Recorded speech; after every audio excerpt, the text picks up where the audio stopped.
the book of Revelation chapter 2.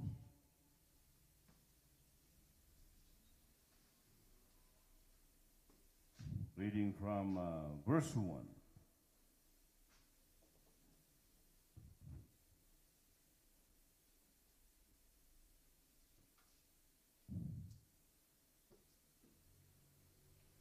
Unto the angel of the church of Ephesus write, These things saith he that holdeth the 7 stars in his right hand, who walketh in the midst of the 7 golden candlesticks.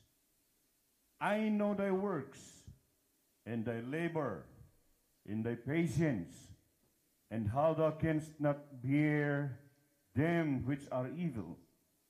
And thou hast tried them which say they are apostles, and are not, and hast found them liars.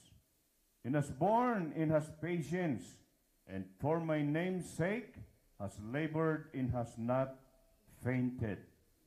Nevertheless, I have somewhat against thee, because thou hast left thy first love. Remember therefore from whence thou art fallen, and repent, and do the first works, or else I will come unto thee quickly, and will remove the candlestick out of his place, except thou repent. But this thou hast, that thou hatest the deeds of the Nicolaitans, which I also hate. He that hath an ear, let him hear what the Spirit saith unto the churches. To him that overcometh will I give to eat of the tree of life, which is in the midst of the paradise of God. Maaari na tayong makaupo at idagdag ng ating Panginoon ang pagpapala sa bawat isa sa kanyang mga salita. Okay.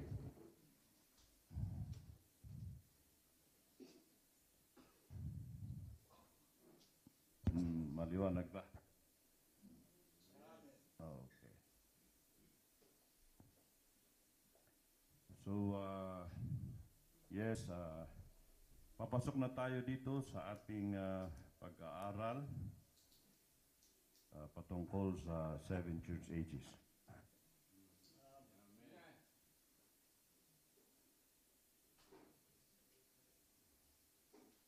Just FYI,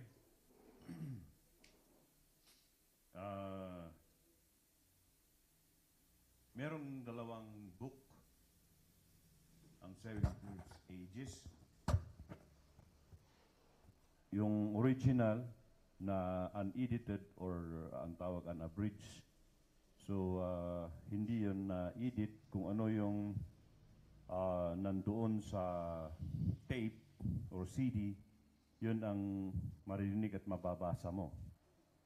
Pero yung nasa blue book, yun na yung inayos ni Lee Vale, Dr. Lee Vale. At with the permission ni Brother Branham. So, kung babasahin nyo yung blue, kumbaga parang mas madaling maintindihan kasi na-outline na siya. May outline na. Pero kung basahin nyo yung sa original, as in parang preaching ang dating talaga. So, ganun lang. Although, yun nga lang doon sa pagdating kasi doon sa Laodicean age na yung issue of 1977, we will come to that later, yun yung medyo mayroong pagkakaiba. So, I just want to give you the information.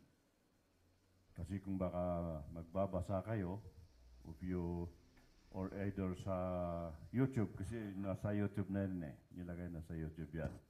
So, you can also listen and watch sa YouTube. Of course, walang background. Background yun, parang preaching na rin na ano mo lang. But then, of course, sa atin, yun nga, sa bawat isang manggagawa, especially sa amin, hindi naman natin pwedeng uniform or uniforme ang bawat isa. So, sa akin, sa inyong abang lingkod, ay may sarili din ako na pamamaraan or hoping na maasa na ito ngayong pinagkaloob sa akin ng ating Panginoon. But it's just like we are saying na bawat pastor, bawat preacher ay kinakailangan din naman na kahit paano ay marunong magturo. Iba sa pag-preaching at saka sa teaching. Ganon. So, napag-aralan natin na yan. Nadaanan natin about preaching and teaching. So, dito, isang buwan na ata natin mahigit pa na binigyan ng background ito. So, medyo pray that because I am trying my very best to take this in 1 hour. Kung lalagpas man ay 1 minute. 1 hour and 1 minute. Okay? So kung titignan natin ito, if you read also the book, it's just like a history, ano? And just like I've said nga na paborito ko kasi na subject dati yung social studies. And yan, gustong-gusto kong naririnig ang mga kwento-kwento tungkol sa mga lugar-lugar. At inisip ko nga, if only God will permit me, kung lulubin ng Panginoon, gusto kong mabisita lahat itong 7 siyudad na ito eh. Lahat naman ito ay nasa Turkey, iisang bansa. Okay? So, if I could only have kasi para sa akin, just like Israel, one of these days, I'll be traveling to Israel by faith, by grace. Kasi talagang gusto ko lang din makita, yung kung saan talaga naglakad ng personal ang ating Panginoong Kristo when He was down here on earth. Ganun lang yon. So, lahat ng mga kaibigan na nagpupunta doon ay iba daw talaga yung experience pag nandun ka na, pumunta ka doon. Mayroon kang yung growth sa pananampalataya. Ganun. So I encourage you if you have the opportunity to travel abroad, mag-tourist, at doon kayo sa Israel pupunta. At hindi naman kayo magpapapako doon. Eh, tapos na yan. Okay, so the first church age ay tinawag na Ephesus. Na kung bakit itong 7 kapanahunan. Yun sabi ko na gustong kasi kaya nung nabasa ko ito, yung mga pinag-aralan na narinig ko noon sa eskwelahan ng mga personalidad or characters, mga tao, ay nandoon pala, identified pala sa Biblia. So doon ko napagtanto na history and Bible really, yung tunay yung totoong history. Yung walang halong myth. Kasi yung maraming myth or katang-isip lang. Ganun. So, ang Biblia at history ay magka-parallel yan, magkatugma. So, kung bakit tinawag na Church of Ephesus or Ephesian Age ang unang iglesyang ito, ang kapanahonang ito, ay dahil sa kung ano yung characters. Remember, always remember this. In every nation, even city has a spirit. May kanya-kanyang espiritu yan na parang kumukontrol or nag-i-influensya sa mga tao. It's just very simple, lang, parang sa atin nga sa Baguio, we are influenced because City of Baguio was built by Americans. Okay? So, yun ang dahilan kung bakit tayo mayroong impluensya. So, mayroong espiritu na sa atin. Tumingin lang kayo sa akin. Anong impluensya ang mayroon ako? Diba? Ganun yun. Na may espiritu na kumukontrol o nag-impluensya sa mga tao. And of course, sometimes good spirit, sometimes bad spirit. Ganun. In every person, maging isang tao, may kanya-kanya ding espiritu. And every church also. So be careful on our spirit. Kaya nga nagustuhan ko sana yung the character of the beauty of the church is the character of the people. Kasi yun ang nagpapakita kung anong espiritu mayroon ng isang church. At ang masaklap minsan, sinabi ni Brother Branham na sometimes the spirit of the pastor, yun ang nakukuha ng members. Sana. Huwag. Pero there's only one spirit, mga kapatid. You just pray that it's the Holy Spirit that will control us. So, ganun. So, what condition? Kung ano yung, for example, ang Ephesus actually is the third so-called Christian city in all the world. Christian city. First is Jerusalem, of course. The center of Christianity. And then second is Antioch. Hindi ko alam kung nandyan pa rin yung pangalan na Antioch ngayon. It's just like Ephesus. Ay hindi na Ephesus ang pangalan ngayon. Silkok na. Sa Turkey. So, kung titignan mo yan sa mga ngayon, sa mapa or whatever, modern map in things, you cannot find it. Cannot find them. So, ayan. The third city. Now, ang siyudad na ito dati ay kilala sa trading or commerce, mayaman. Kumbaga, may mga lugar na ganyan. Yun, we are so lucky, halimbawa sa Baguio, totoo lang, isang commercial city ang Baguio. Just in case you do not know. Kasi kung titignan nyo wala naman tayong mga sariling produkto sa Baguio. Yes. Yung mga gulay actually, sa Benguet yan, Mountain Province, hindi naman ng Baguio City ang nagtatanim. Diba?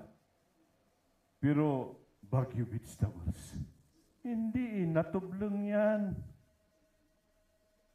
Bauko yan. Diba? Kada yan.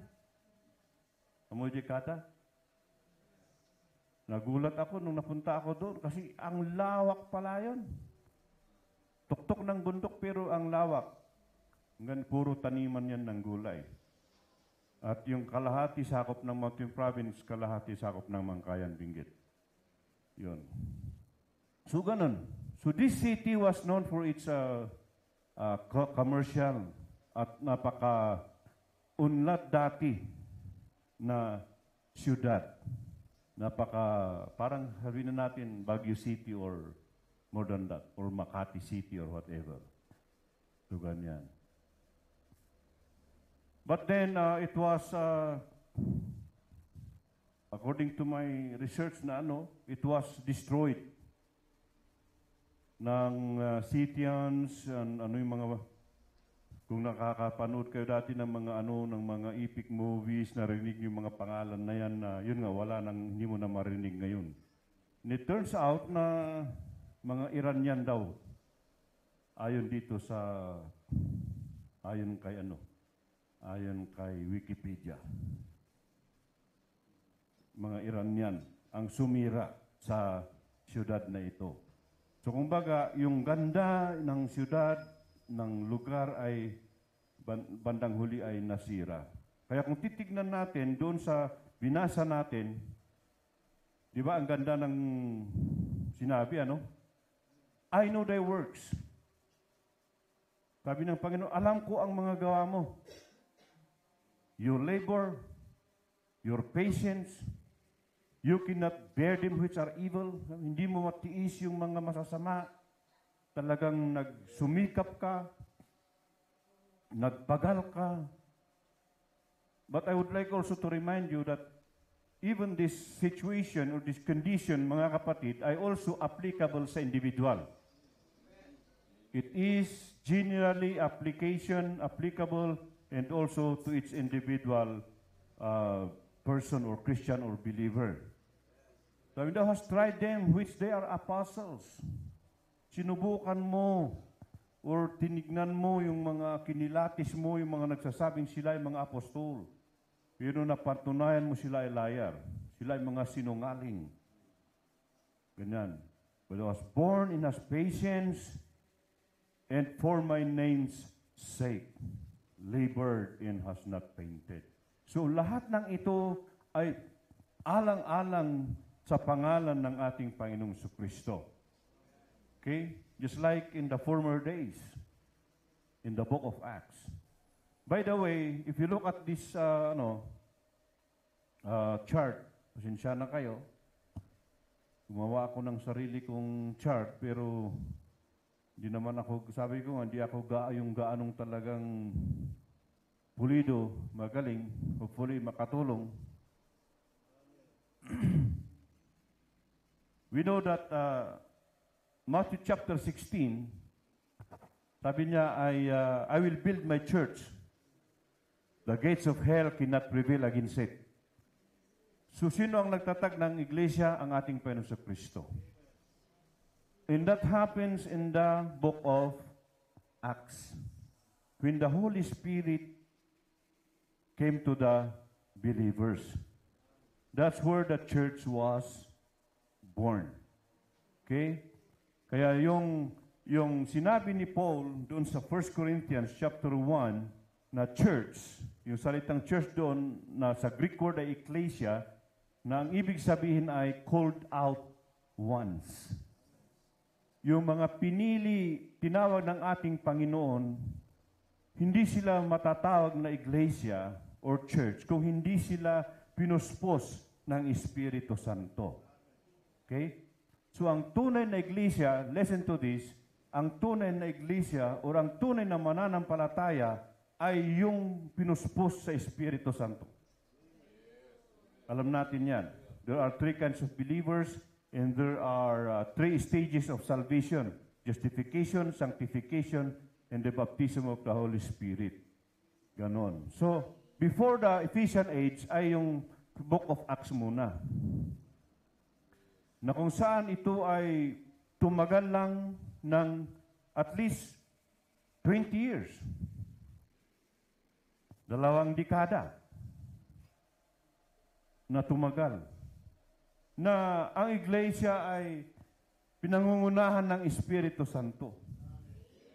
Na kung babasahin natin ang Book of Acts, talagang makikita natin kung paano ang Espiritu Santo, ang kapangyarihan ng Diyos ay kumikilos sa kanyang iglesia, sa mga mananampalataya.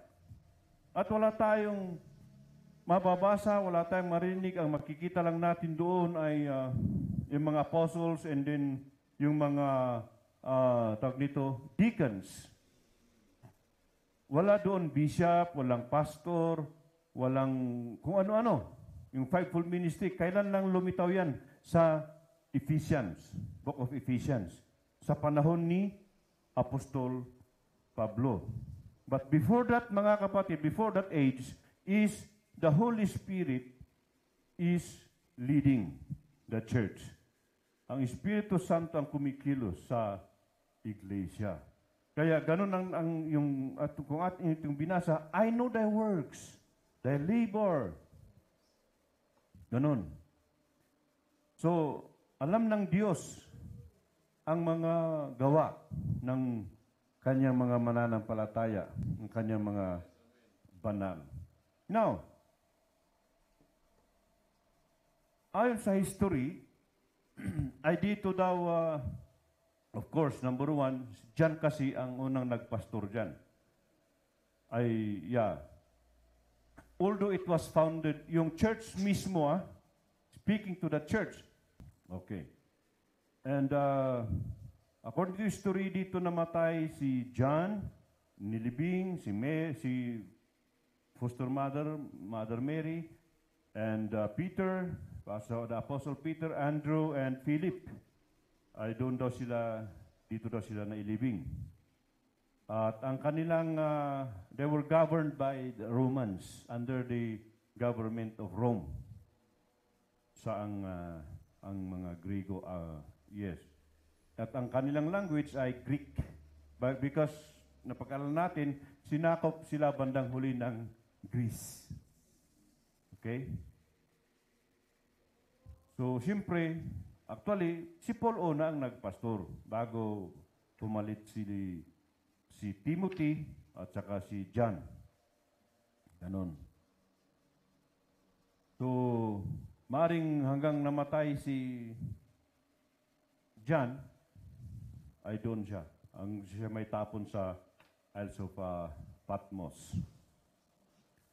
Ayan, si Mary, medyo tinako ito, pero ang unang tawag sa kanila, itong mga umatake na sumira ay Cimmerians. Bandang huli ay bumagsak na Iranians. Ganon. So alam natin kapag under Rome ay listen to this. Ibali, alam naman na nila. Ang Rome or Catholic Church, makinig kayo, lalo kayong mga baguhan. Ang Romano Katoliko ay hindi po yan Kristyanismo. Nagpapanggap sila, ang akala nila sila ay Kristiyano. Pero it's not Christians. We used to differentiate, define. Real Christianity, real Christians believe only in one God. Anong tawag doon? Monotheism. Iisa lang ang Diyos. Ang paganism, kayong mga katulad ko na may pinagmulan na pagano, yan ang mga tinatawag na polytheism. Maraming Diyos. Maraming pinagdadasalan, kinikilala. Okay? Yan ang pagano. Pagans or Gentiles sa Bible. Gentiles in pagans are the same in the Bible. They do not know who their God is. Alam ko yan. Kasi kahit noong at least natuturuan kami sa Sunday School, hindi maiwasan na kapag may nagkanyaw or nansida, kanantakoy kan kanaay, nagpupunta, nakikiusyoso pa rin kami. Nakikita ko yung mga matatanda na nagdadasal. Pati yung pagpipitik ng alak. Halimbawa, ako yung bumili ng alak, San Miguel.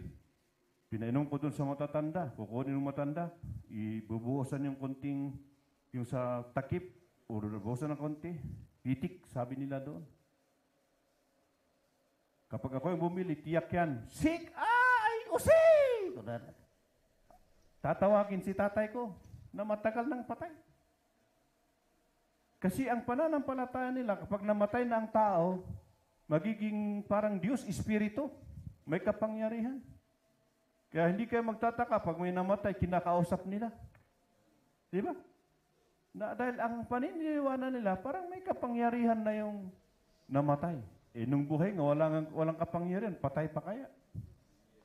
So tignan niyo yun, actually, ang tawag ni Pablo sa mga pagano, foolishness.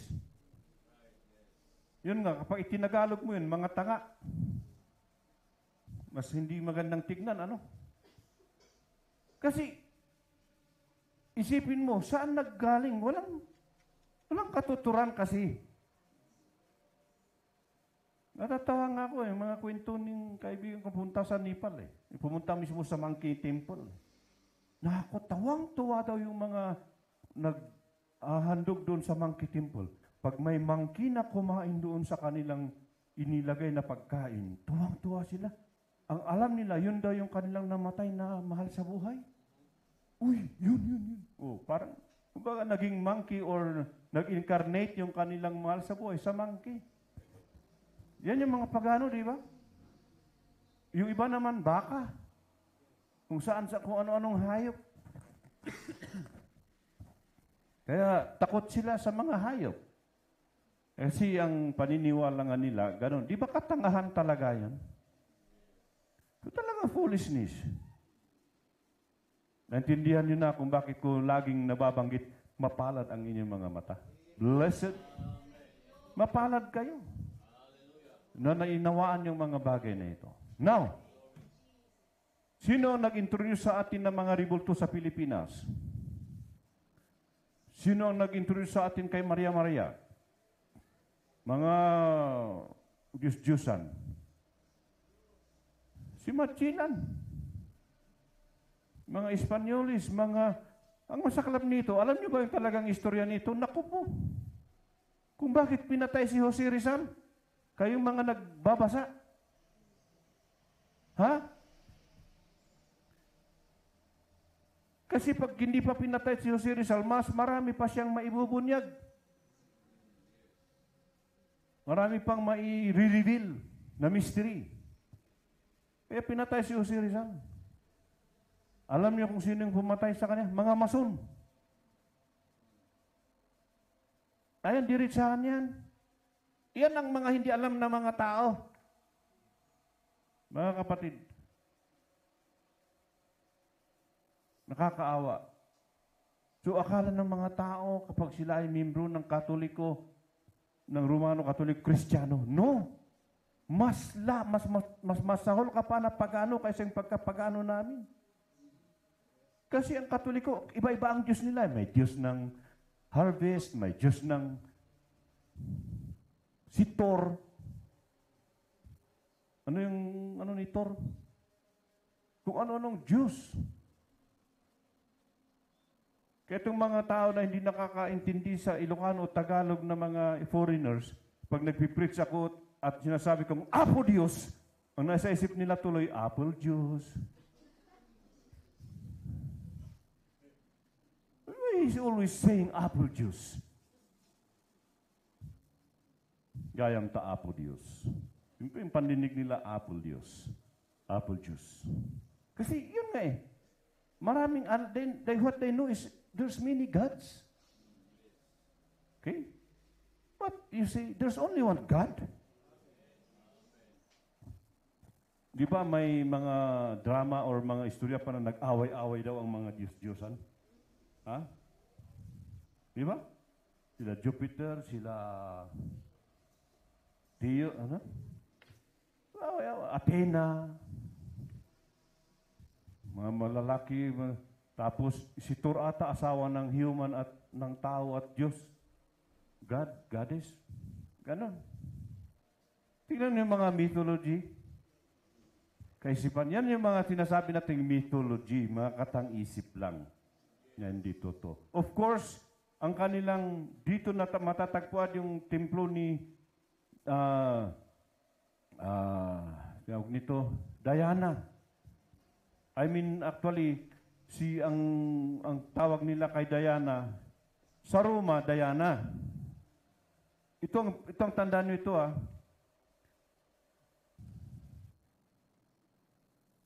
Alam nyo actually, kadalasan yan, basta't babae, si Maria actually lang yan.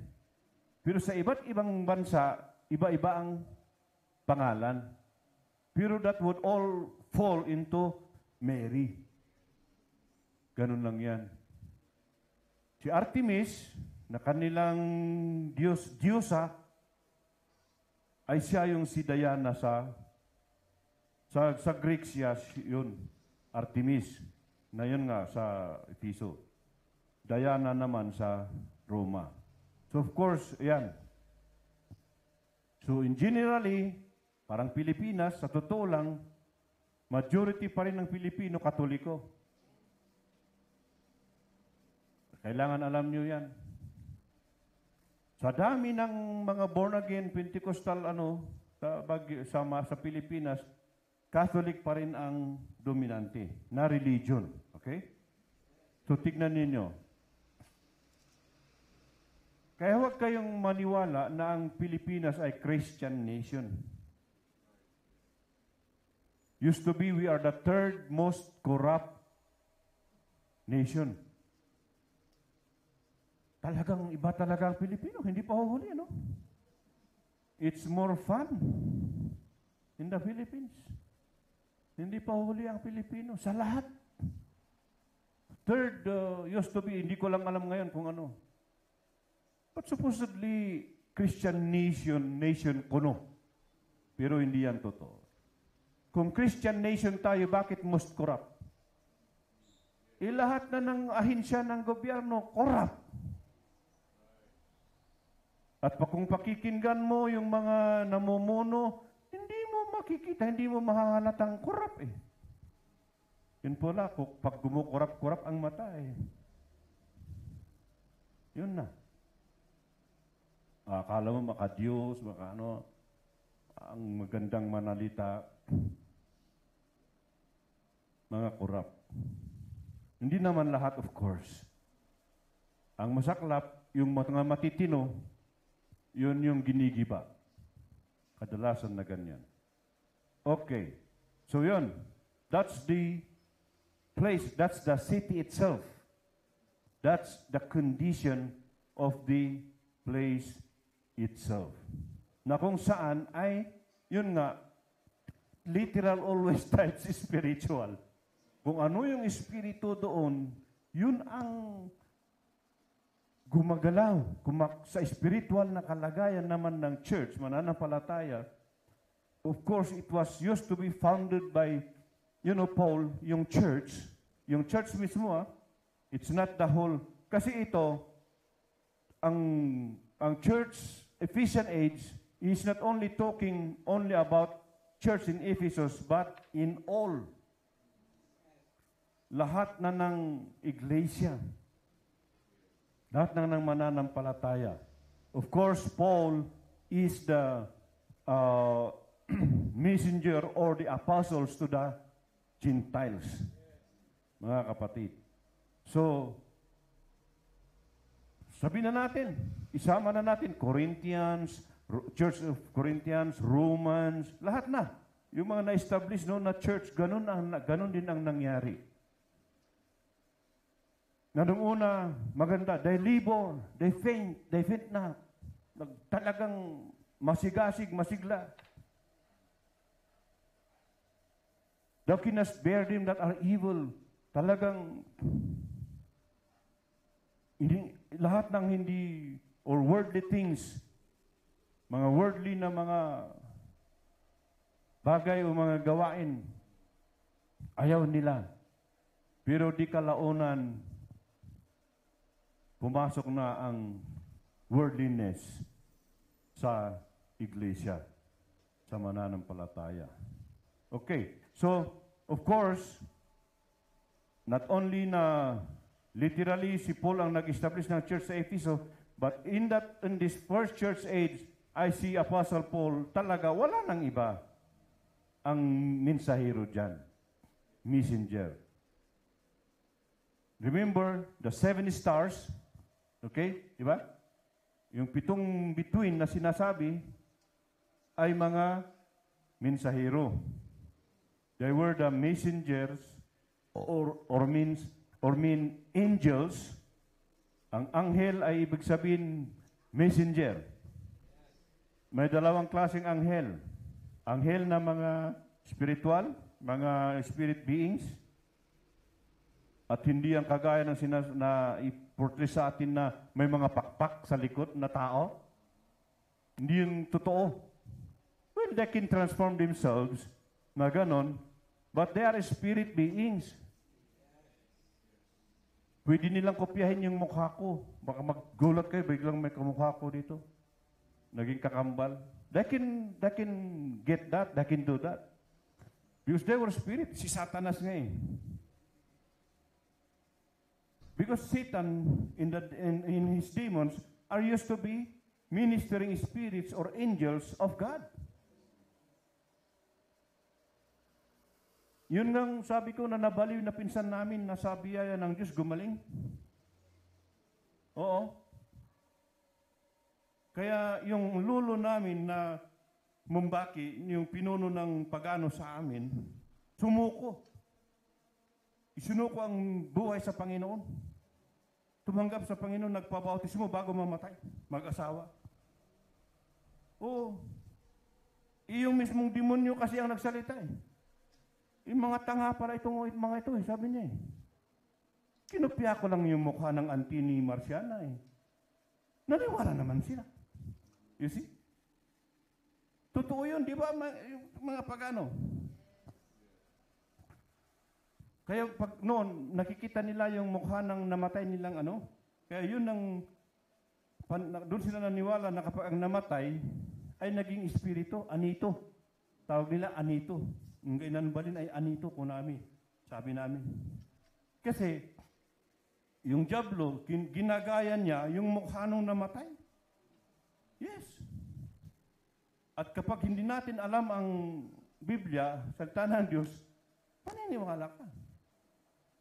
So, una, nung naniwala yung pinsan ko, na siya ngayong auntie namin yun, doon sinamantala. Tingnan niyo ito. Kung maniniwala ang tao, yun ang sasamantalahin ng demonyo. So, naniwala siya. Kinuwento doon sa mga nanay, tatay at lolo. Nasalubong ko, 2 beses. Nung una, sumusunod. Nung pangalawa, nasalubong ko. Doon sa may tulay, hanging bridge. Hindi kalaunan ayon, nawala na siya sa sariling isip. Pero tingnan nyo yun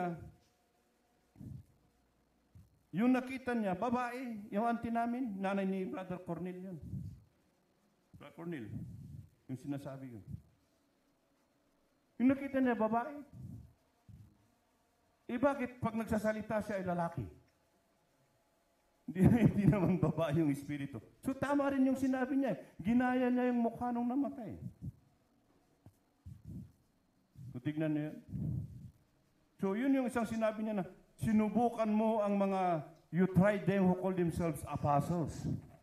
You tried them who call themselves angels or pastors, preachers, and found them liars. Why? Of course, number 1, kasi may mga warning na si Apostle Paul, di ba? Galatians chapter 1.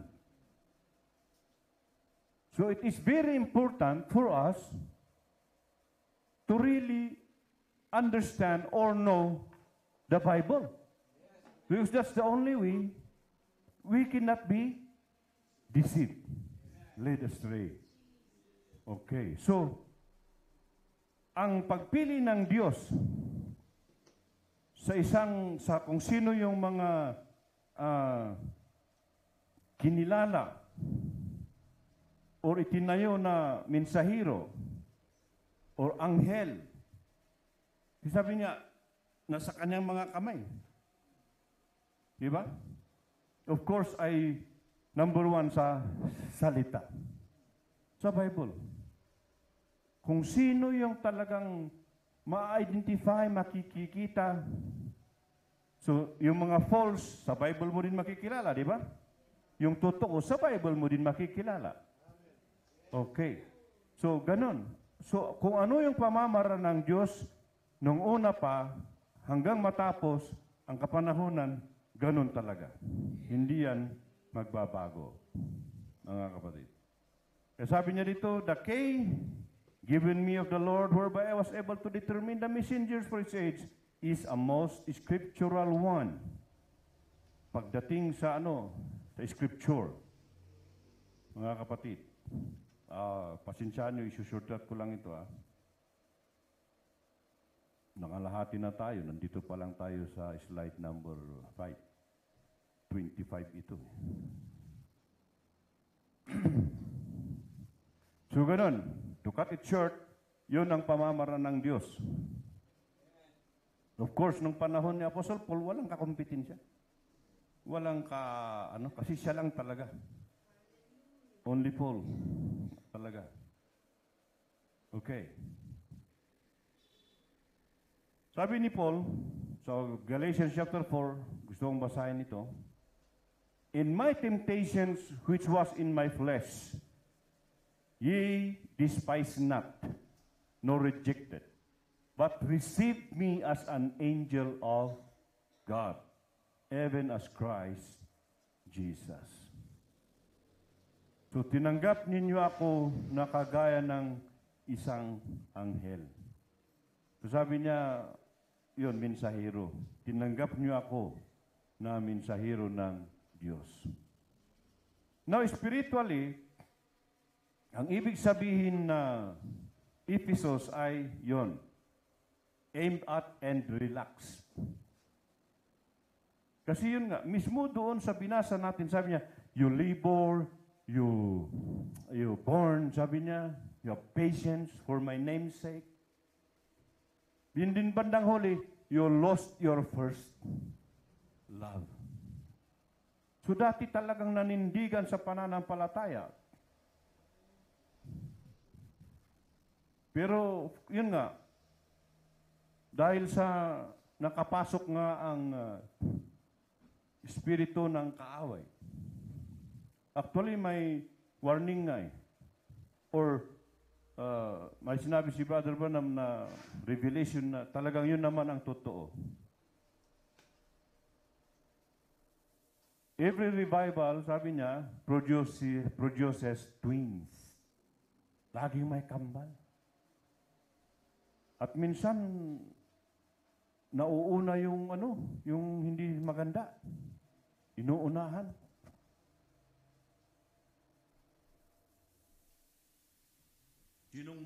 Sinong nauna kina Abel at Cain na lumabas?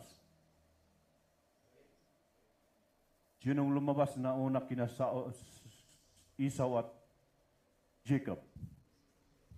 Di ba? Pero sino talaga yung mga itinalaga ng Diyos? Di ba? So, meron at merong kakambal. Always, kasi nga, yun nga, simula nung pumasok, yung kinain nga nila ang good and evil, when they eaten the fruit of good and evil of that tree, that's the start of it. Hanggang ngayon. Good and evil talaga. May sumasabay na hindi maganda. So, ganon. Dati sila nagtiis, nagtiyaga, naging masigla, masigasig sa Panginoon, pero bandang huli ay nag-relax. Mga kapatid. Pero literally, sa mga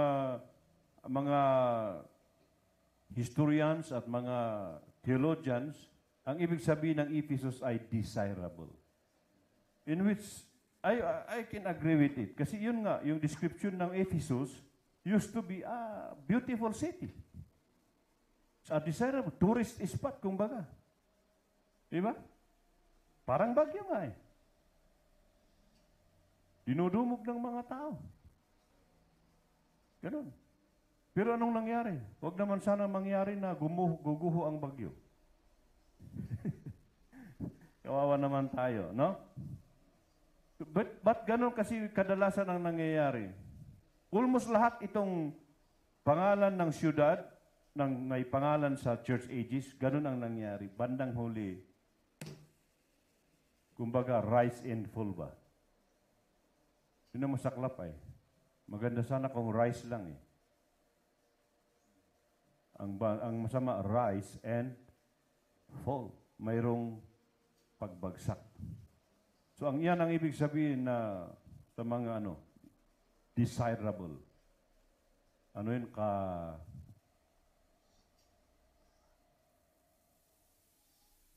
Kahanga-hanga.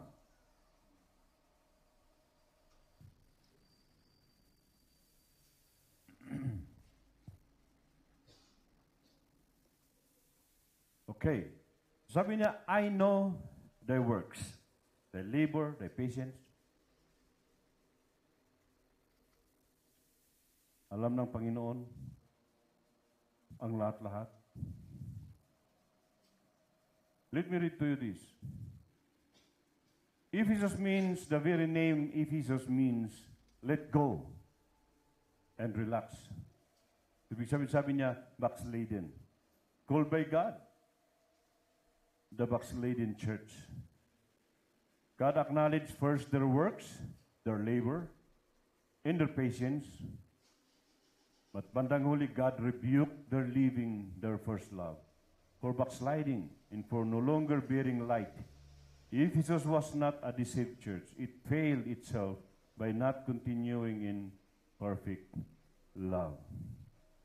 So dito nagsimula yung tinatawag na apostasy.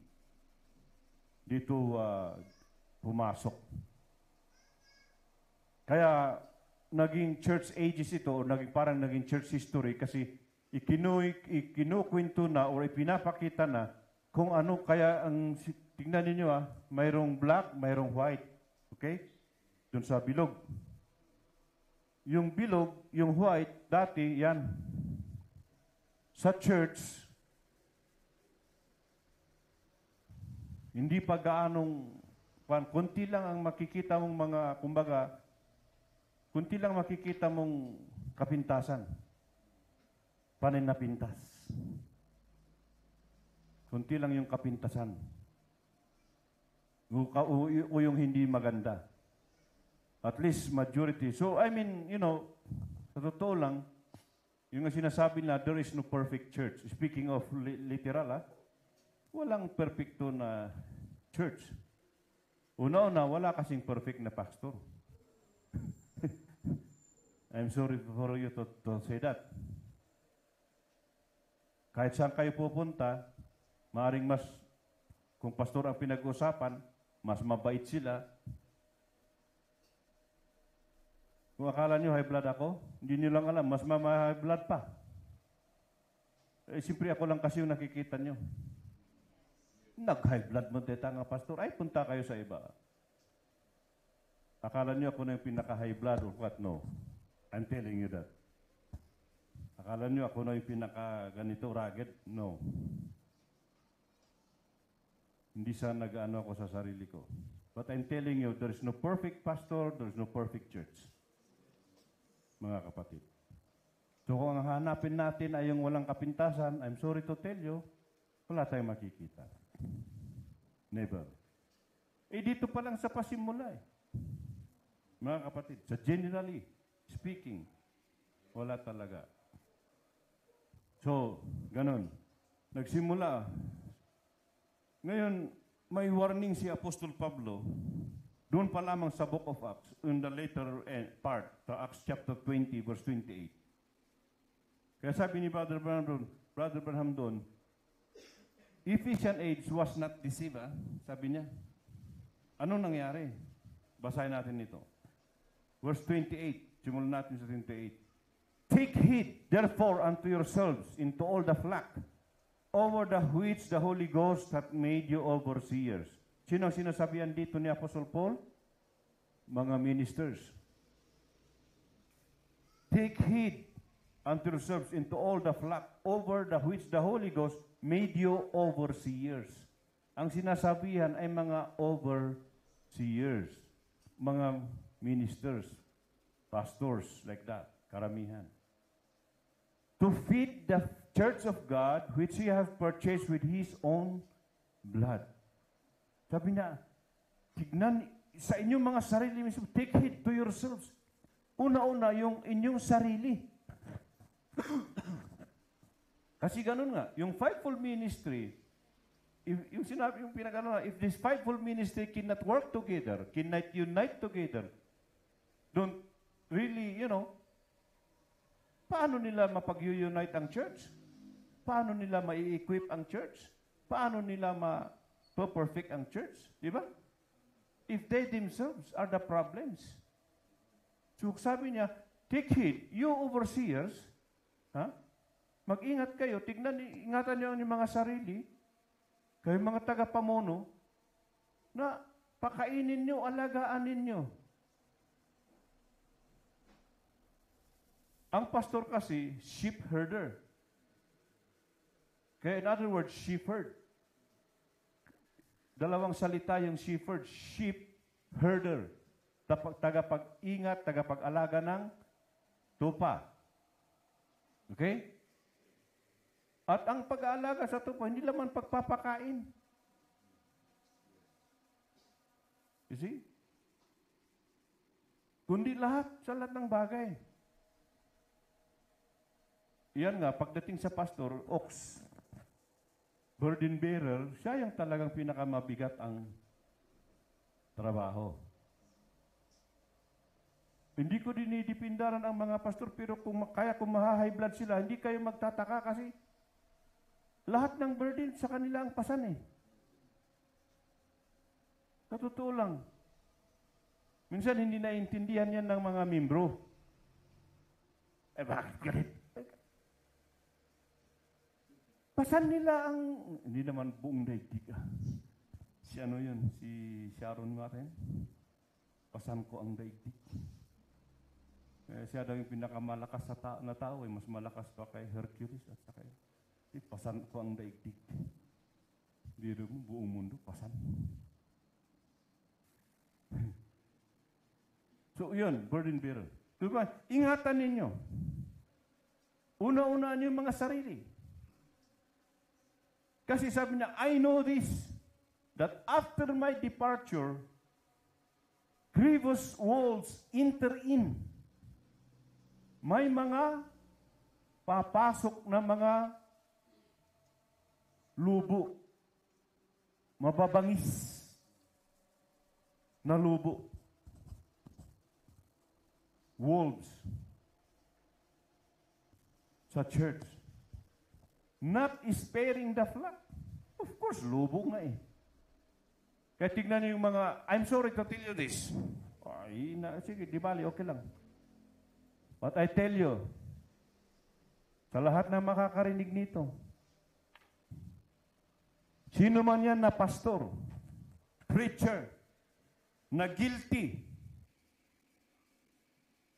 ng pagkukos ng division sa isang church, lubo yan, hindi yan pastor. Because they are not sparing the flock. Wala silang pakialam kung mahati, kung masira, wala silang pakialam. Ang importante, meron silang madala sa kanilang mga sarili. Those are not shepherds. Those are not real, they are false.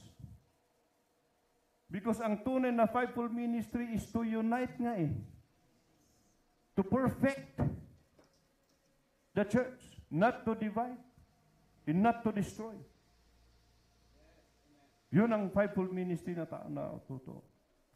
Anybody that is guilty of causing divisions, we know that division is not the perfect will of, is not a will of God. I beg to disagree. Sabi ng iba, niloob ng Diyos na maghiwa-hiwalay para lumawak. No, saan sa scripture mo yan mababasa? You don't read that in the Bible. In fact, mas gusto niya, sabi niya, in unity there is strength. Pag nagkakaisa ang iglesia, mas lalong malakas. Hindi yung pag nagkabaha-bahagi. Hindi. Kahit magsaliksik, there's no way. Because this happens doon pa lamang sa Ephesian age. Kaya yan ngayong warning. Okay, sabi niya, grievous wolves will enter in. Pero pangalawa, ito yung mas masaklap. Ito yung sinasabi nilang internal pressure. Also, your own selves shall men arise, speaking perverse things. Literally, bigyan ko kayo ng example. Yung mga umalis sa atin dito, wala silang ginawa kundi siraan tayo. Una sa lahat, ako. Yan, perverse things. Hindi naman ibanghilyo, hindi naman minsayang kanilang ituturo.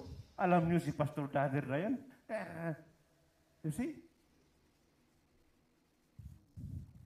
Yung mga outreaches natin na nadayan nila, nagtataka ako eh. Tulad ng isang lugar. Since I was young, kilala nila ako. Alam nila ang aking pagkatao. Pero nung siniraan ako ng tao, naniwala sila. Tignan niyo yung espiritu ng Liza. Alam nila wala naman akong ginawang masama. Tumulong ako sa kanila para maibalik sila sa mensahe. Ginamit ako ng Panginoon. Alam ng Diyos yan. Pero nung pumunta yung tao, na umalis dito, at siniraan ako, naniwala sila. Tignan niyo kung gaano kabangis ang lying spirit, spirit of lies. Wala. So ang mahalaga, you know. Every believer really know what is the gospel, what is the word of God is. Pangalawa, anong nangyari? O yan, yung 7 seals naging 14 seal. Hindi ba perversion yan? Ha? Nag-multiply times 2. Namumroblema nga tayo sa 7 seals, dagdagan pa natin ng pang-7. Another 7. Wala yan. Can you find in the scripture in the Bible? There's only, for example, yung iba naman, merong 8 messenger. Wala naman ng pang-7 age, panahon. Hindi ba? Common sense lang. 7 panahon lang, hindi 8. O, saan itong 8?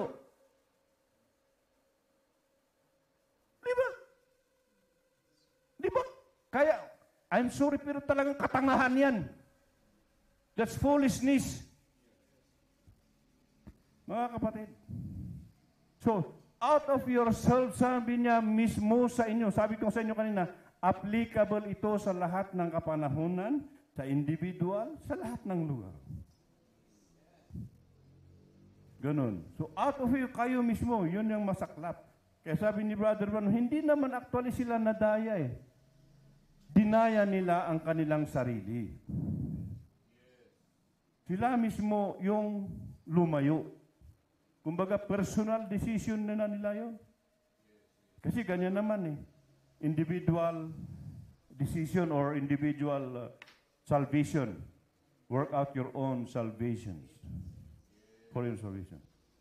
Speaking perverse things to draw away disciples after them. Ayun sinasabi ni Brother Branham, they are not bringing them into Christ but to themselves. Yes. At iisa lang ang kanilang dialogue. Kung hindi ka namin kasama, hindi ka bride. Ganun lang yan.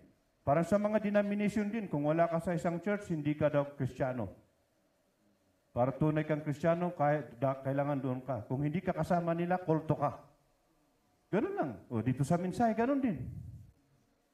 So, ganun lang. Isa. Kumbaga, madaling ma-identify, mga kapatid. So, ganun din yung, warning niya sa Galatians. So, may warning. But here, katulad ng sinabi niya sa 1 Timothy chapter 4, later time some shall depart from the faith.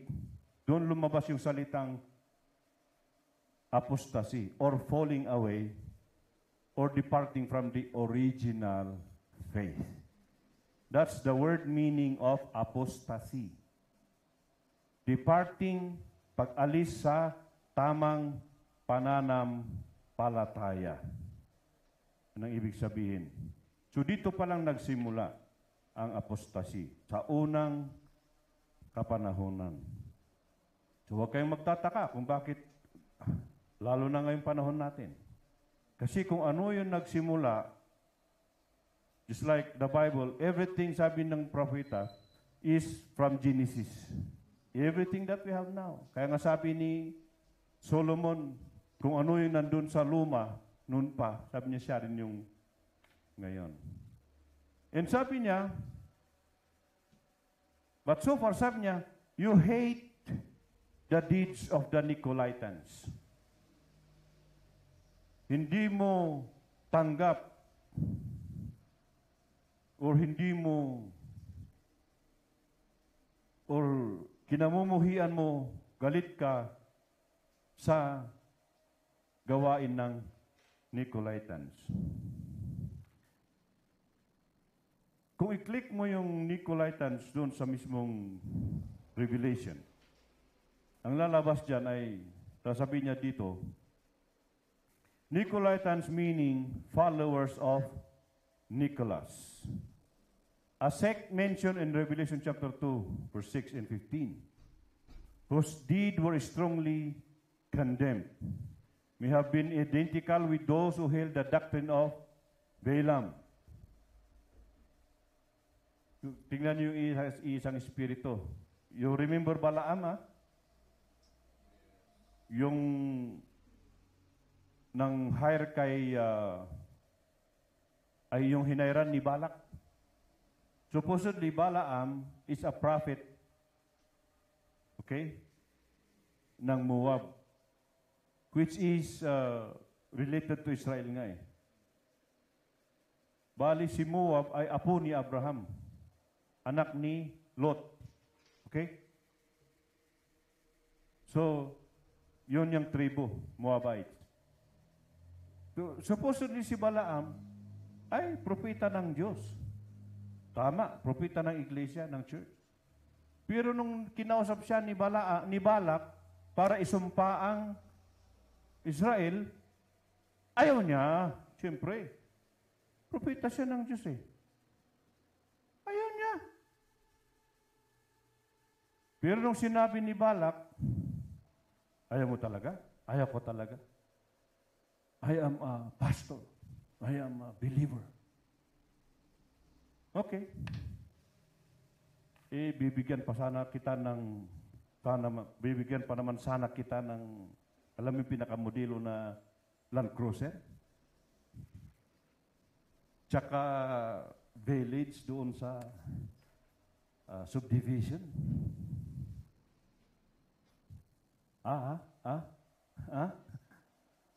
Ano yung sinabi mo, malari? Doon nag-iba yung hangin. Nung una hindi. Tinawag ako ng Panginoon. Pastor ako, papropeta ako. Pero nung sinabihan ni Balak, tsaka ano pa? Ikaw magiging vice mayor ko. Ikaw magiging vice governor, busy ko. Ba, tingnan. Mataas na ang posisyon. May modelo pang Land Cruiser. Ano lang naman yan? Magkano yan? 7 million? Ba, mukhang na-convert? Nag-iba. So, ganun ang nangyari. Si Nicholas, isa sa kumbalakan yung sa Book of Acts, isa siya sa mga diakono. Out of the 7 deacons, si Nicholas. But to cut it short, mga kapatid, ang Nicolaitans ay nagmula sa dalawang salita. Nikaw at Laos. Okay? Nikaw at Laos. Bandang huli, the same word yan sa Nike na sapatos. Isa lang yan, Nikaw at saka Nike. Ibig sabihin, to conquer. Yung Laos, Laiti, which is people, mga tao. So yun ang nangyari. Ano nangyari dun sa Nicolaitan? Tingnan nyo yung warning ni Paul, mga grievous wolves at saka mga lilitaw na mga katulad ni Balaam, katulad ni Nicholas, actually sila yung nagpasimula to conquer the people. Di ba sabi niya, to draw disciples to themselves? Hindi na disciple ng Panginoon eh. Hindi na disciple ng salita ng Diyos. Kaya tignan ninyo, sunod-sunuran na lang sila. So yan yung espiritu ng Nicolaitan. Sa mga tunay na mananampalataya, ayaw. Tinatanggihan. Kasi dalawa ito Always remember that he's talking of the two spirits Two groups. In every church, in every place, church age, there were two twins group. Mga kapatid. So yan. Yun ang lang sa atin sa kanang panahon. In every age, mayroong rebuke ang Panginoon or may pagsaway ang Panginoon sa kanila. So yung complaint lang, ang rebuke ng Panginoon yun, they left their first love. Alam niyo mga kapatid, yan ang problema.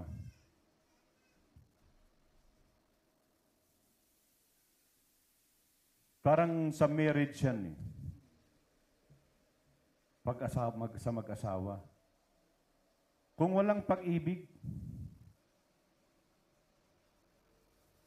di ba pag nagliligawan pa talagang panay ang regalo, panang I love you. You are the apple of my eye. You are the cherry of my heart. Kaya sabi nung pari, I will make you fruit salad. Sabi ng husband and wife, kasi yung vow nung dalawa you are the apple of my eye, darling. And now I declare you as fruit salad. Yung pare yun Hindi ako yun. So ganon, you left your first love. Iniwanan mo ang iyong unang pag-ibig.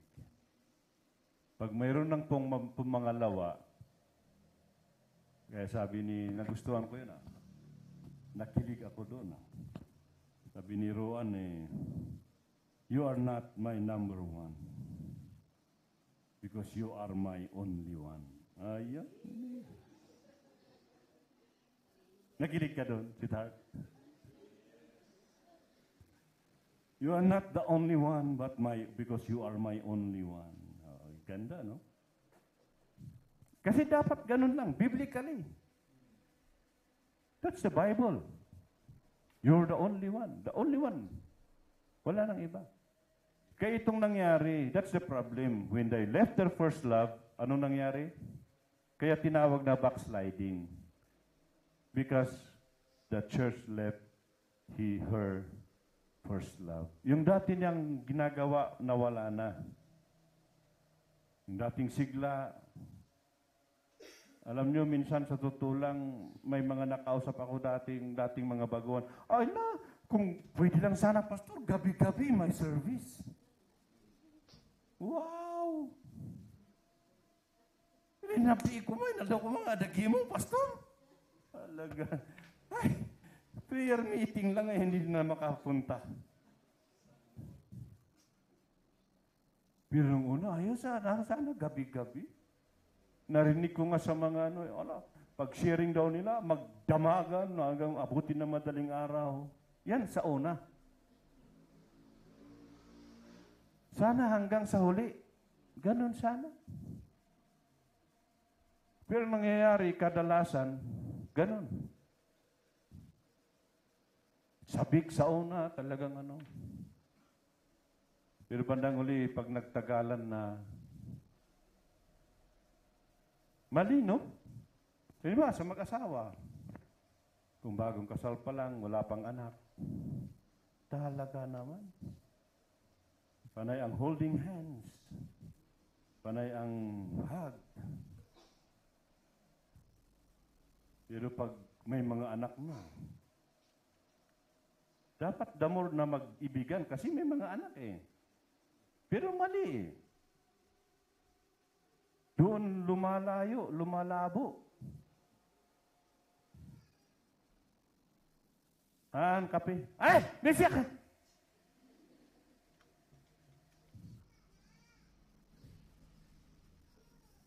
Kita nga pagkatasa ko dyan mo!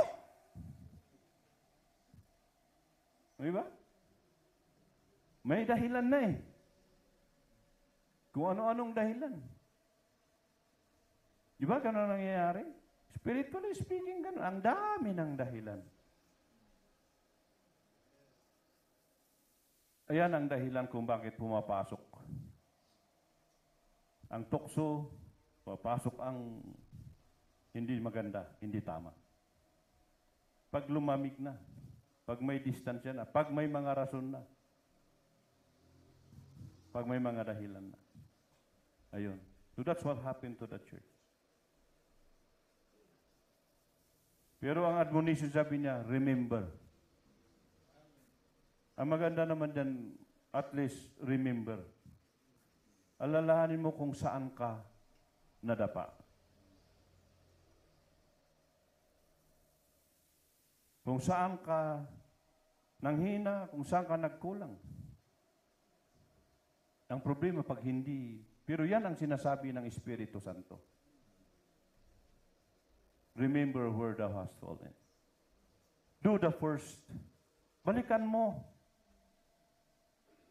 Balikan mo yung dati mong gawa.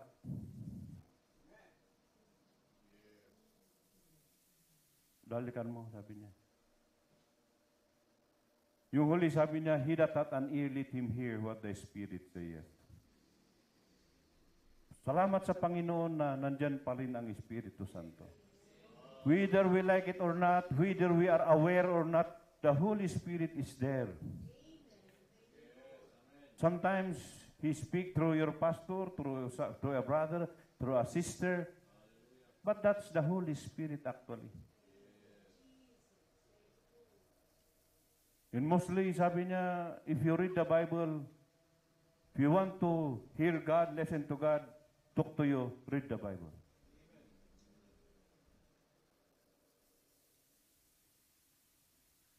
Kung gusto mo marinig ang Diyos, makausap ka ng Diyos, magbasa ka. Basahin mo ang Biblia. Then you will hear His voice. Marinig mo.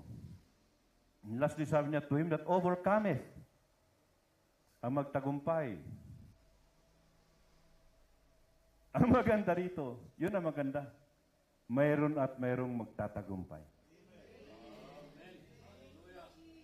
Isa nga ako dun eh. Sa bawat panahon, mayroon at mayroong magtatagumpay. Bagamat ganun ang mangyayari, may madadaya, mayroon at mayroong magtatagumpay. Salamat sa pangako ng Panginoon. Sabi niya, if possible, the elect will be deceived. Pero hindi. Yung elect talaga magtatagumpay. Gagawa ang Panginoon ng paraan para sila ay magtagumpay. Yung salitang hear doon ay yung unawain ang pinapakinggan. To give ear to teaching, to comprehend, to understand. Yung iyon ang ibig sabihin. Ano yung promise na reward? You that will overcome, ano sabi niya? I will give him to eat of the tree of life. Alam nyo doon pa lang, if we get the revelation, kasi since the book of Genesis, nawala yung tree of life. Hindi nyo na mababasa. May mababasa Proverbs na the righteous, the fruit of the ano tawag doon? Of the righteous is like a tree of life. Pero yung talagang tree of life na walang iba na tinutukoy kundi ang ating Panginoong Kristo. I am the bread, came down from heaven. Sabi niya, nung siya nandito sa ibabaw ng lupa, that is the tree of life in person when He was here on earth. Pero the tree of life, hindi mo na yun mababasa from Exodus to the book of Jude. Sa first and last book mo lang nababasa. 3 times sa Genesis, 3 times sa Revelation. Sabi niya, yung magtatagumpay, sabi niya, hahayaan ko siya. Ipagkakalob ko sa kanya ang tree of life. ang ating Panginoong Kristo, ang purong salita. In the beginning was the Word, and the Word was with God, and the Word was God. Man shall not live by bread alone, but by every word. Kasi yun ang buhay natin. The Word of God is our life. Yun ang sinabi niya na, he that eateth my body and drink my blood has life. Ang kakain at iinom, iyon ang sabi niya. Kaya sa una pa lang, gusto lang ng Diyos na ipakita sa iglesia, kasi yun nga, I will be with you. Bago pa lamang pumasok ang unang kapanahunan, I will be with you even in you. Kayo, ako sa inyo, sabi niya, papasok ako sa inyo. I will give him. Di ba doon sa Genesis, ginwardyahan yung ng flaming sword? Tree of life, walang makakalapit. Mamamatay. Ikaw ba naman yung umiikot na, kung literally na gumaganon, hindi ka makakapasok, tigpas ka pag subukan mong pumasok doon. Literally, kung literally, ha? Ngayon, ang salita, hello, the Word of God, ang nangyari, tulad ng sinabi ng propeta, the Holy Ghost was bound by denominational spirit for 2,000 years. Ha? Nandyan ang Espiritu Santo, pero kinulong siya ng denominational spirit ng Antichrist. Hindi makakilos. Kasi yun nga, nang tinanggap na ng mga tao ng iglesia ang maling aral, paano makakilos? But praise be to God, to those overcomers, hindi mawawala. Yun nga lang, halos mawala na wala. Tingnan ko ang liit na eh. Lumiit na oh. Bandang huli. Kaya hindi mo mapapansin na kumikilos ang Espiritu Santo. But there is. Meron. Salamat sa ating Panginoon for the reward. Shall we stand? I hope nakikita natin. That's the first church age. Yan ang kalagayan ng unang kapanahunan ng iglesia.